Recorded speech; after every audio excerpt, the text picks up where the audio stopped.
सबसे पहले BS code से यदि वर्क करना हो तो बीएस को डाउनलोड करना होगा। तो बीएस को डाउनलोड करने के लिए यहाँ से भी क्लिक करेंगे बीएस को डाउनलोड। यहाँ पे ऑप्शन आ रहा है डाउनलोड बीएस को, यहाँ से आप डाउनलोड कर लेंगे तो उसका डाउनलोड हो जाएगा। डाउनलोड करने के नेक्स्ट बार क्या करना है सो देखना है। डाउनलोड हो जाएगा, क्लिक करके इंस्टॉल कर लेना। इंस्टॉल करने के बाद आपको क्या करना है, इस पे वर्क करने के लिए एक फोल्डर बना लो। कंट्रोल शिफ्ट एन नाम से एक फोल्डर बन गया। फोल्डर का नाम व्हाटएवर रख सकते हैं, जैसे हमने लिख लिया पाइथन क्लास ट्यूटोरियल या कुछ भी आपकी मर्जी है ऐसे लिख लिए। अब इसमें बेटा क्या करो, ध्यान से देखना, डबल क्लिक करो। डबल क्लिक करोगे ऐसे ओपन हो जाएगा। राइट क्लिक करके यहाँ पे सीएमडी लिखना है, कमांड प्रॉम्प्ट। यहाँ पे आके देखिए और यहाँ पे लिखना है कोड डॉट, देखो बीएस कोड ओपन हो गया। या वहां से भी राइट क्लिक करके बीएस कोड ओपन किया जा सकता है। तो यहाँ पे आ गया। अब देखो यहाँ पे एक फाइल का नेम आ रहा है, देखिए यहाँ पे आ रहा है ना लिखा हुआ पाइथन क्लास। तो यहाँ पे क्लिक करोगे, यहाँ पे देखो न्यू फाइल। न्यू फाइल, उसके बाद आप जो भी चाहो अपने, जैसे कि नेमिंग कन्वेंशन, फाइल का नेम जो चाहो रख सकते हो। Naming convention dot P Y, extension जरूर देना। पी वाई एक्सटेंशन मैंडेटरी है, एक्सटेंशन पी वाई है ना, डॉट पी वाई। बस एंटर करो, ये ओपन हो गया। अब यहाँ पे आप कोड लिख सकते हो। जैसे हमने लिखा कल की क्लास में बताया था आपको, N one equal to 20, N two equal to 30 let's say. यहाँ पे डिस्प्ले करने के लिए कोई भी मैसेज को आपको ये लिखना पड़ेगा, N print print N one plus N two. देखो आप आउटपुट यहाँ पे आ जाएगा। देखो देखो बेटा यहाँ पे आउटपुट आ रहा है ना, नीचे नीचे में आउटपुट आता है, समझ गए।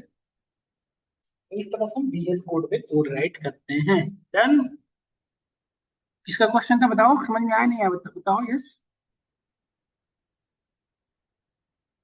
यहाँ से भी आप डायरेक्ट डबल क्लिक करके ओपन कर सकते हैं, राइट क्लिक यहाँ से और ओपन विथ कोड। यहाँ से डायरेक्टली आप यहाँ से भी कर सकते हैं ओपन विथ कोड, ऐसे है ना। ओपन विथ बीएस कोड का ऑप्शन आ जाता है, तो वहां से भी आप डायरेक्टली ओपन कर सकते हैं। हम्म, करना ज्यादा टिपिकल होगा, वहां से जाके आना ही पड़ेगा कि फोल्डर बनाना पड़ेगा, कि फोल्डर बनाओ फिर वहां जाओ। वहां भी एक फोल्डर बनाना ही पड़ेगा, बिना फोल्डर तो देखो फोल्डर तो बनाना ही पड़ेगा। यहाँ से आगे बढ़ते हैं। देखिए लास्ट क्लास में हमने गूगल प्ले पे आपको वर्क करना बताया था। हमने कुछ चीजें डिस्कस की थी, जैसे आपको मैंने बताया था नेमिंग कन्वेंशन करके टॉपिक डिस्कस किया। गूगल प्ले हमने ओपन कर लिया है, देखिए सब लोग इससे फेमिलियर हो चुके हो ना, गूगल प्ले से। अमन ओपन कर लेना मेरे साथ, मेरे जैसे साथ में सब लोग।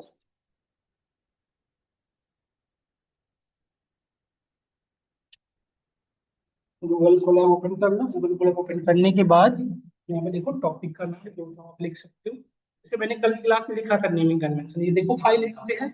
इस पे क्लिक करो, ये ओपन हो जाएगा फिर से।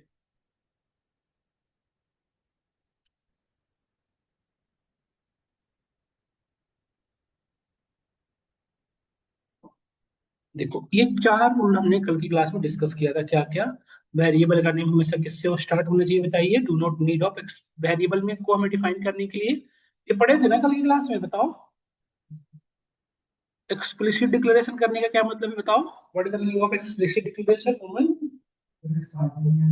आपको वेरिएबल का टाइप नहीं बताना है, डेटा के इन वेरिएबल के अंदर कैसी डेटा स्टोर करना है उसको आपको नहीं बताना पड़ता। जैसे यहाँ पे लिखा हुआ है इंट एक्स, तो ये क्या है डिक्लेरेशन, हमें ये करने की नीड नहीं है। नहीं, इसमें जैसे वैल्यू है डायरेक्टली आप असाइन कर सकते हैं, यही ना एक्सप्लिसिट। दूसरा क्या पढ़ा था हमने, वेरिएबल का नेम हमेशा किससे स्टार्ट होगा, या अल्फाबेट से अंडरस्कोर से। जैसे देखिए देखो यहाँ पे, बट यदि आप कोई न्यूमेरिकल वर्ड से स्टार्ट करोगे तो क्या शो करेगा, एरर है ना। वेरिएबल का नेम कभी भी आप न्यूमेरिकल वर्ड से स्टार्ट नहीं कर सकते, है ना। और वेरिएबल के नेम क्या होते हैं, कैसे सेंसिटिव। कैसे सेंसिटिव का मतलब क्या है आपका, कैपिटल में और स्मॉल में दोनों में डिफरेंस होगा। यदि आप कैपिटल लिखोगे तो डिफरेंट होगा, तो स्मॉल में लिखेंगे तो उसका डिफरेंस होगा। समझ में आया। अभी क्वेश्चन आगे बढ़ते हैं बेटा, ध्यान से देखा। जैसे यहाँ पे हमने लिखा, क्या आप वेरिएबल का नाम एन वन रख सकते हैं। रख सकते हैं, क्यों, क्योंकि अल्फाबेट से स्टार्ट हो रहा है और न्यूमेरिकल का कॉम्बिनेशन है, तो अल्फा न्यूमेरिक हो गया। समझ जाओ। ये अल्फा न्यूमेरिक पॉसिबल है, तो हमने देखा n one is equal to 45, n two equal to 30, दो वैल्यू रख दिया, है ना। अगेन एन वन हमने वैल्यू रखा बेटा, यहाँ पे देखो, यहाँ पे देखो एन वन की वैल्यू हमने रखा 56। तो अब मुझे बताओ यदि मैं एन वन करूँ तो आउटपुट क्या आएगा, क्यों ऐसा।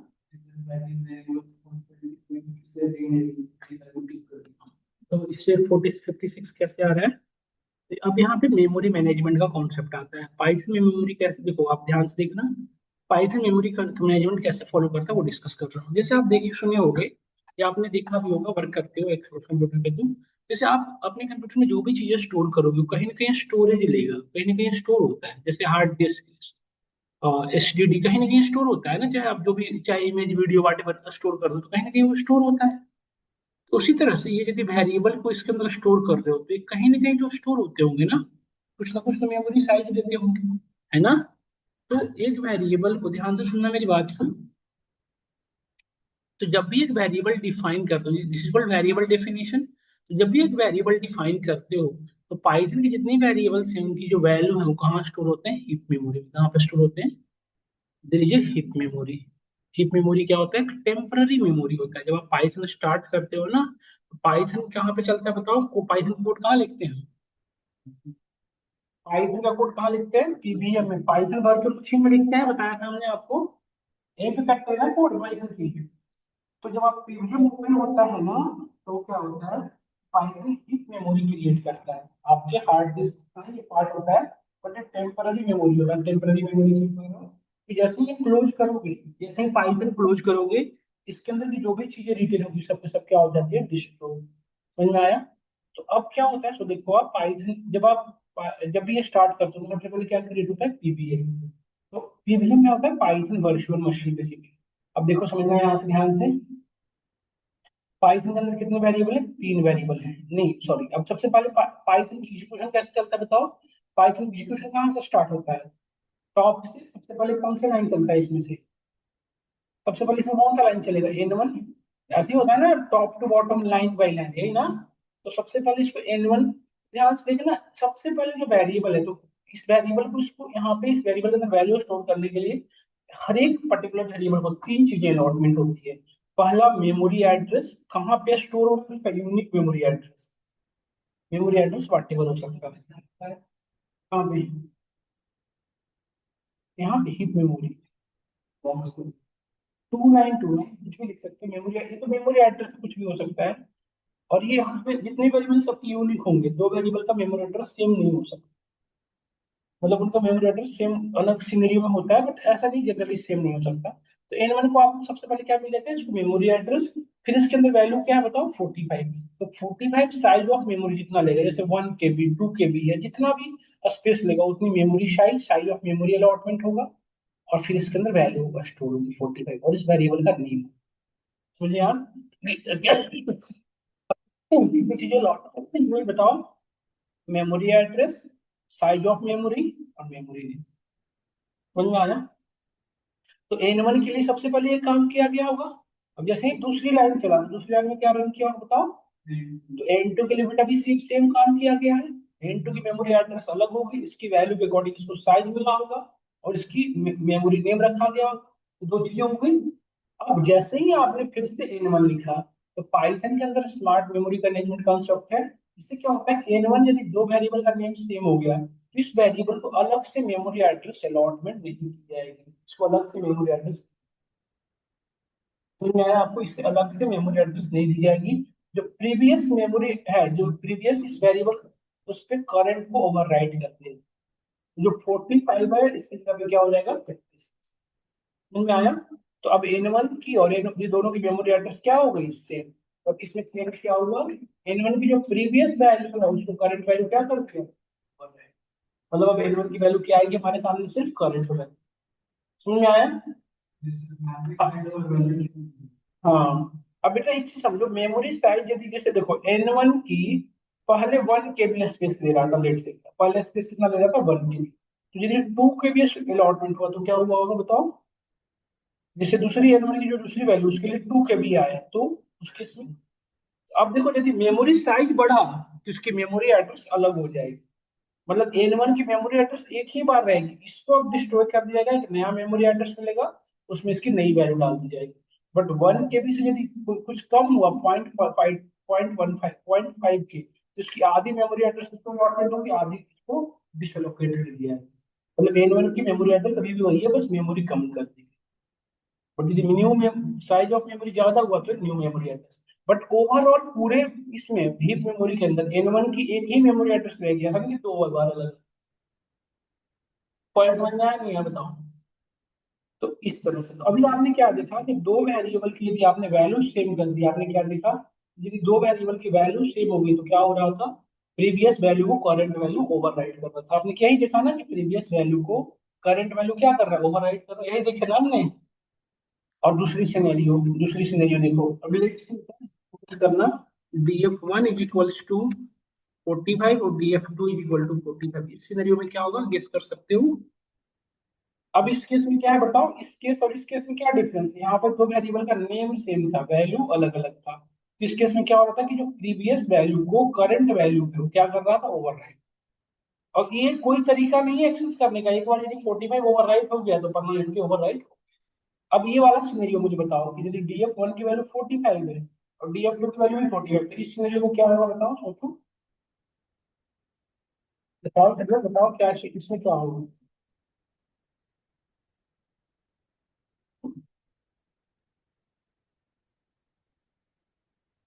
क्या इसको अलग से मेमोरी एड्रेस मिलेगा, क्या होगा फिर। हम्म। देखो अब क्या होता है, देखो देखो, तो सबसे पहले df1 का काम हुआ हुआ तो यही लाइन फर्स्ट है। तो df1 की मिसाइल जो मेमोरी एड्रेस सबसे पहले दी गई, कुछ क्या वैल्यू दी गई, इसके अंदर जो वैल्यू उसके अकॉर्डिंग साइज ऑफ मेमोरी दी गई, और मेमोरी का नेम दिया गया df1, ठीक है। अब जैसे ही इस लाइन को रन करने के बाद हमारा पाइथन का कंट्रोल दूसरे लाइन में आया df2, तो df2 की वैल्यू जैसे ही सेम हुई तो df2 को अलग से मेमोरी एड्रेस नहीं, मेमोरी अलॉटमेंट नहीं होगा, इसी मेमोरी एड्रेस पे दोनों बिलोंग करेंगे, मतलब df1 और df2 एक ही मेमोरी एड्रेस पे बिलोंग। मेमोरी एड्रेस एक ही रहेगा बेटा, तो वैल्यू तो सेम है ही, मतलब इसको अलग से मेमोरी एड्रेस नहीं दी जाएगी। बताओ इस सही की भी तो है एक कारण से, बताओ ये मतलब ये चीजें जेन्युइन होनी भी तो चाहिए। यदि डीएफ1 की वैल्यू 45 ही है, इसको अलग से मेमोरी एड्रेस देने की क्या जरूरत है बताओ, नहीं नीड है ना। इससे क्या फायदा हुआ हमें, मेमोरी यूटिलाइजेशन हो रहा है, इससे हमें क्या प्रॉफिट क्या हो रहा है, मेमोरी यूटिलाइज कर पा रहा है ना। तो ये डिफरेंस है दोनों में। समझ में आया नहीं आया। यदि दो वेरिएबल का नेम सेम रख दोगे तो क्या होगा, करंट वैल्यू जो है वो प्रीवियस जितनी वैल्यू है उसको ओवरराइट कर देगी। और ये दो वेरिएबल का नेम अलग अलग है, वैल्यू सेम है, तो दोनों की मेमोरी एड्रेस क्या हो जाती है। अब यदि मैं कह रहा हूँ कि मेमोरी एड्रेस सेम है तो क्या मैं चेक कर सकता हूँ मेमोरी एड्रेस सेम है या नहीं, तो यस देख सकते हो, देखो मेमोरी एड्रेस देख सकते हो।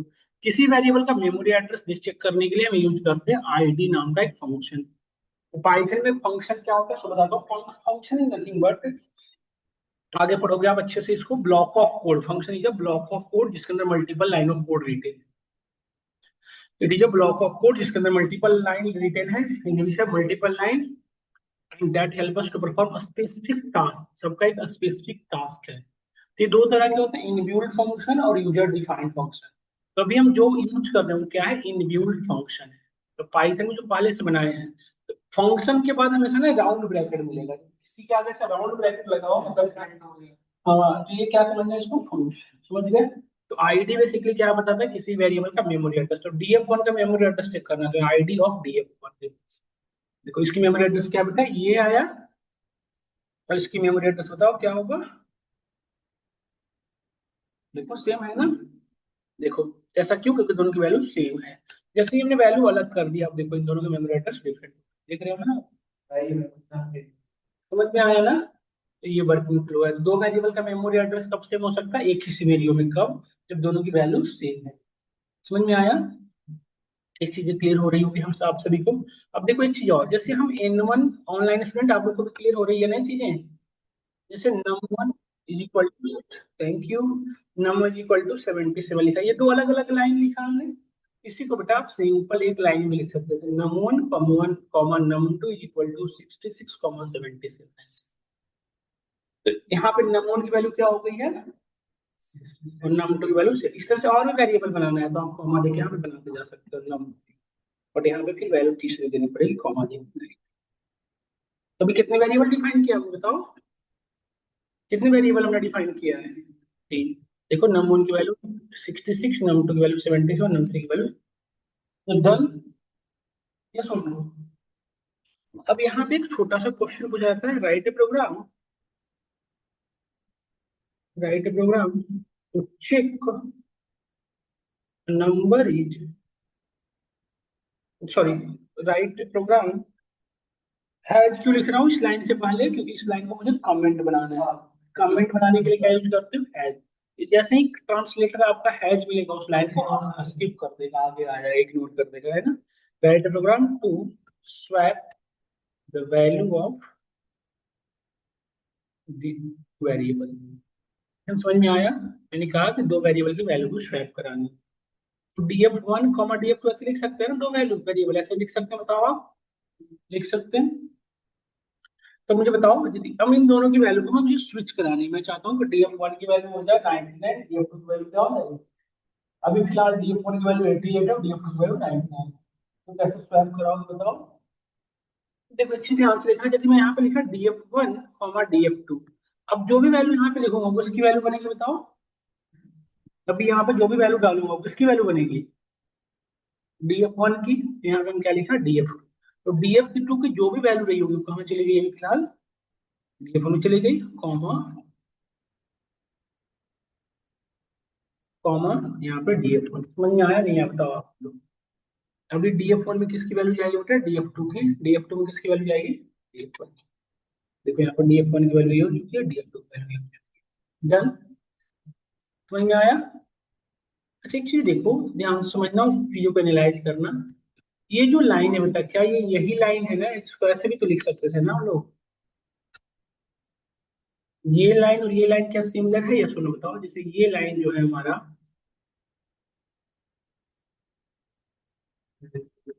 ये लाइन और ये लाइन, देखो ये दोनों लाइन सेम नहीं है, जब ऐसे लिखो या ऐसे, बात सेम, ये सब सेम ही है ना, सिमिलर है, बोथ आर सिमिलर थिंग्स। और इसको ऐसे लिखो या ऐसे लिखो, df1 is equal to df2 और df2 is equal to df1, तो भी सेम ही है स्टोरी, ये सब। क्या कोई चेंज है, तो फिर तो स्वैप होना चाहिए। देखो यहाँ पे df1 की वैल्यू 88 है, अभी भी 99 दिखा रहा है, स्वैप हुआ। क्यों, तो इससे क्या हो गया, बस इक्वल, इसमें भी तो यही कर रहे थे जो वो राइट साइड की वैल्यू देता है, यहाँ पे तो वही कर रहे थे राइट साइड पर।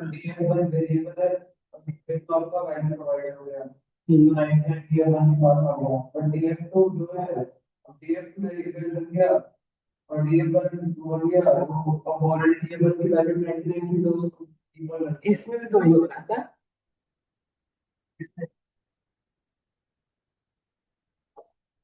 हाँ, एक बार देखो बेटा, यहाँ पे पहले df1 df2 के लिए तो मेमोरी का काम हुआ होगा, दोनों चीजें अलग अलग अलॉटमेंट दी गई होगी। अब जैसे ही आपने df1 is equal to df2 लिखा, तो होता क्या है कि df2 जिस भी मेमोरी एड्रेस पे रहा होगा, यहाँ पे df1 लिखता हूँ, इसका df2 लिखता हूँ, तो df1 के अंदर जो भी वैल्यू रही होगी, जैसे df1 देखो यहाँ पे लेट्स से, ये df1 था, ये df2 था लेट्स से। तो ये df2 को जैसे ही आपने df1 के इक्वल डाला, तो df2 की जो भी मेमोरी एड्रेस थी वो किसके अंदर आ गई, df1 की। तो df1 और df2 की वैल्यू क्या हो चुकी है फिलहाल, 80 है। क्योंकि df2 की बिना df2 की जो मेमोरी, देखो जब कोई वेरिएबल के अंदर वैल्यू को डाल, किसी वेरिएबल के अंदर दूसरी वेरिएबल को डालते हो, तो होता क्या है, इस वेरिएबल की वैल्यू नहीं जाती, वैल्यू तो जाती ही है, बट एक्चुअली में क्या होता है कि इसकी मेमोरी एड्रेस रेफरेंस दी जाती है। मतलब df1 और df2 की मेमोरी एड्रेस क्या हो गई, सेम। यदि सेम हो गई तो मतलब वैल्यू सेम हो गई दोनों की, जैसा हुआ।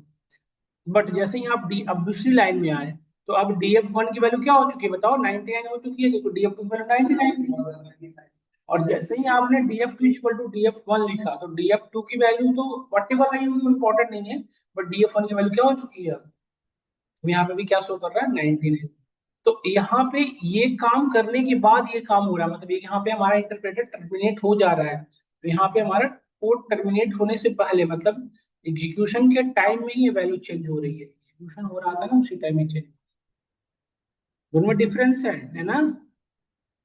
इस लाइन के बाद न्यू लाइन में आ गया, मतलब इसका काम टर्मिनेशन हो गया, जितना था वो टास्क हो गया। समझ में आया सभी को।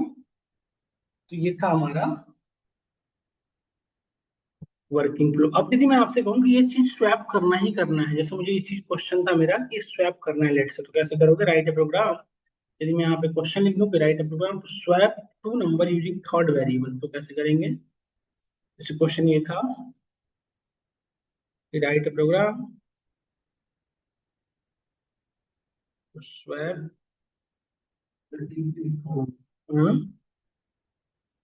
तो टू पढ़ो, वैसे लिख दिया mistakes.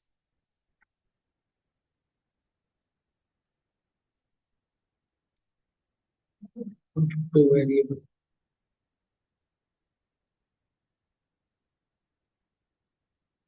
Using third variable, third variable का यूज करके मैं स्वैप करूँ। यहाँ पे नोटिस करें, जैसे हमारे पास थर्ड वेरिएबल मतलब लेट से रियल लाइफ में ये हमारे पास मिल्क है, ये हमारे पास टी है। लेट से ये टी है, ये मिल्क है। हम एक थर्ड ग्लास लिए जिसमें में इसमें मिल्क रख देंगे, तो अब इसके अंदर क्या आ गया? मिल्क। ये अभी खाली हो गया, तो इसके अंदर टी रख दिए, यहाँ पे टी आ गया, फिर इस मिल्क को यहाँ पे रख दिए, यहाँ मिल्क आ गया। ठीक करते हैं ना स्वैप। तो यहाँ पे भी एक वेरिएबल लेना है df3। अब कैसे स्वैपिंग करोगे बताओ? df3 ले लिया, बताओ कैसे करोगे?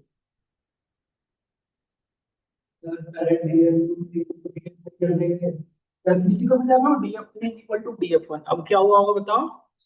df3 के अंदर df1 की वैल्यू आ गई, मतलब df1 और df3 दोनों की मेमोरी एड्रेस सेम हो चुकी है, और सेम हो चुकी है मतलब दोनों की वैल्यू क्या हो चुकी है? 88, है ना? तो अब देखो, जैसे ही हम न्यू लाइन में आए तो मैं df1 को यदि ओवर राइट भी कर दूं तो df1 की वैल्यू सेम है। कहाँ पे सेम है बताओ? df3 में सेम है। तो देखो यहाँ पे df1, हमारा ऑब्जेक्टिव क्या था? df1 में किसकी वैल्यू रखनी थी? df2 को। तो यहाँ पर df हमारा पहला ऑब्जेक्टिव फुलफिल हो गया। df1 के अंदर df2 की वैल्यू आ चुकी है, मतलब df1 और df2 दोनों की वैल्यू क्या हो चुकी है बताओ? 99। यही करना था हमें। बट एक काम और था, df2 में मुझे किसकी वैल्यू रखनी थी बताओ? df1 की। तो df1 की वैल्यू हमें कहाँ रख रखे थे बताओ? तो क्या हम यहाँ पर df3 ऐसे लिख सकते हैं? देखो df1 के अंदर आ गया आपका 99 और df2 के अंदर आ गया 88। समझ में आया? सबको क्लियर हुआ ये कॉन्सेप्ट या नहीं हो? बताएं सब लोग। ऑनलाइन में हुआ सबको? अब एक क्वेश्चन दे रहा हूँ जो आप सभी लोग इंप्लीमेंट करें विदाउट मेरे कोड लिखे। देखिए एक बार करो, सब लोग करो उसको विदाउट मेरे कोड को यूज की, मतलब आप अपनी खुद की लॉजिक लिखे करो, मतलब यही लॉजिक लिखो लेकिन खुद से लिखो। एक बार करो तो इसको, इसको मैं ओवर ओवर इसको करना चाहता हूँ स्वैप। सब लोग करो तो एक मिनट का टाइम दे लो, आप करके दिखाओ। एक बार इस कोड सब लोग, मैं फिर से एक बार लॉजिक बता देता हूँ, कंफ्यूजन हो गई तो। आपको इंटरव्यू में ये क्वेश्चन है, पूछे जाते हैं विदाउट यूजिंग थर्ड वेरिएबल। तो आपको क्या करना है कि df1 is equals to df1 plus df2 set से। तो df1 की करंट वैल्यू क्या है? 60, और df2 की वैल्यू करंट वैल्यू क्या है? 40। तो 60 प्लस 40 क्या हो जाएगा? df1 की वैल्यू क्या हो जाएगी? 100। समझ में आया? df1 की करंट वैल्यू क्या हो चुकी है? 100। अब क्या करना है हमें? df2 के अंदर हमारा ऑब्जेक्टिव है ये वाली वैल्यू डालनी। तो क्या कुछ हम कर सकते हैं? तो देखो हम यहाँ df1 की जो करंट वैल्यू है उसमें से df2 की करंट वैल्यू को माइनस कर देंगे। तो यहाँ पे हो जाएगा df1 की वैल्यू 100 थी, df2 की वैल्यू हो गई है 60, सॉरी 40। df2 की वैल्यू देखिए यहाँ पे 40 है, तो माइनस किया तो यहाँ पे df2 की वैल्यू हो गई माइनस हो गया 60। हमें यही करना भी था। अब df2 के df1 के अंदर मुझे वैल्यू डालनी थी df2 की, जो कि था 40। बट अब देखो df1 की करंट वैल्यू है 100 और df2 की करंट वैल्यू है 60, इन दोनों को माइनस कर दो, df1 माइनस df2। देखो करंट वैल्यू हो गई 40, यही तो हमें करना था। देखो हो गई। एक बार इसको प्रैक्टिकली इंप्लीमेंट करें आप। सब लोग करें, एक सेकेंड टाइम लें, करें, वेट कर रहे हैं आप। हो गया? बाकियों का हो गया? अमन हो गया ऑनलाइन में?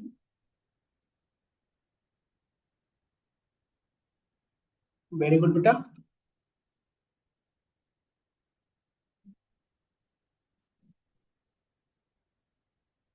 Equal to df1 plus df2 आपने लिखा होगा, देन अब df1 की वैल्यू हो चुकी है 100। अब हमें क्या करना है? df1 is equals to df2 is equals to df1 minus df2। df1 की वैल्यू तुरंत नहीं अपडेट करना क्योंकि df1 की वैल्यू अपडेट हो चुकी है। अब df2 की वैल्यू अपडेट करो, df2 की वैल्यू यहाँ पे अपडेट हो जाएगी।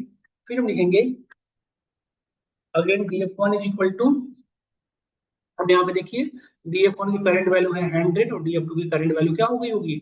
60 माइनस सॉरी 100 माइनस 40 60 है ना। तो हम क्या करेंगे कि DF1 की करंट वैल्यू जो है उसमें से माइनस कर दिया DF2 की वैल्यू। देखो बेटा,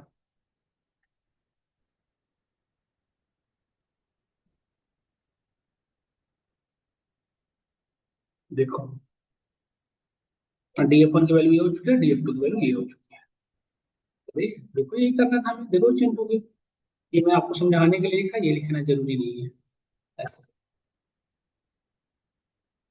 अभी हमने क्या किया, एडिशन सब्ट्रैक्शन को यूज करके किया, यही किया ना हमने अभी क्या किया। अब एडिशन सब्ट्रैक्शन यूज किया, पहले वैल्यू को मैंने एक बड़ा कर लिया, उस वैल्यू को फिर छोटा करते जा रहे हैं बार बार, है ना। क्या कोई और ऑपरेटर यूज कर सकते हैं हम, कोई किस ऑपरेटर को छोड़ के, एडिशन सब्ट्रैक्शन को छोड़ के, क्या कोई और तरीका है जिससे हम इस चीज को इम्प्लीमेंट कर सकते हैं। जब लोग बताएं, क्या कोई और ऑपरेटर है जिससे ये काम हो सकता है। क्या कोई और ऑपरेटर है जिससे ये काम हो जाएगा। पता नहीं क्या मतलब, मल्टीप्लीकेशन डिवीजन, पहले एक वैल्यू को बड़ा ऐड करने से क्या होता है, वैल्यू बड़ी होती है। क्या कोई और ऑपरेटर है जिसको दो वैल्यू को एक साथ वर्क करने पे बड़ी होगी, बताओ। मल्टीप्लिकेशन। तो दो वैल्यू मल्टीप्लाई करो तो बड़ी वैल्यू हो जाएगी ना। अब तो फिर छोटा करने के लिए क्या करेंगे, डिवाइड करो, एक बार ट्राई करो उसको। सेम प्रॉब्लम को अनदर ऑपरेटर का यूज करके सॉल्व करने का ट्राई करो, करो सब लोग करो, इसको ट्राई करो, करिए।